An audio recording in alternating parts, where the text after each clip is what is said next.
ஒரு இளைய வயதினர் இல்லை நடுத்தர வயதினர் யாருக்குனாலும் பார்த்தீங்கன்னா ஏதோ ஒரு ஒர்க் பண்ணும்பொழுது மணிக்கட்டோட வெளிப்பகுதி, அதாவது மணிக்கட்டோட வெளிப்பகுதியில் ஒரு வலி ஏற்படும்.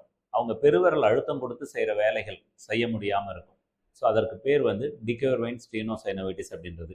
பெருவிரலுக்கு வர்ற 2 தசை நரம்புகள், அந்த தசை நரம்போட மேல் உறை வந்து திக்காகும் பொழுது, சைனோவியம் சொல்லுவோம், அந்த சைனோவியம்ன்றது திக்காகும் பொழுது அவங்களுக்கு அந்த பெருவிரலோட அசைவு வந்து வலியாக மாறுது.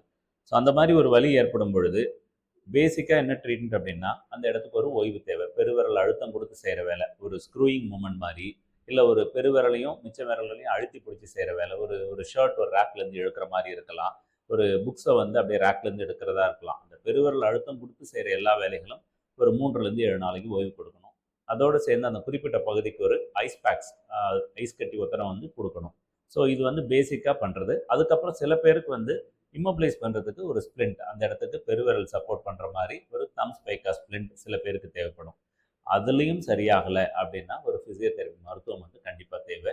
அவங்களுக்கு அல்ட்ராசோனிக் தெரப்பி, லேசர் தெரப்பி இந்த மாதிரி ட்ரீட்மெண்ட் பண்ணும்போது முழுமையாக அந்த பிரச்சனையிலேருந்து விடுபடுவாங்க.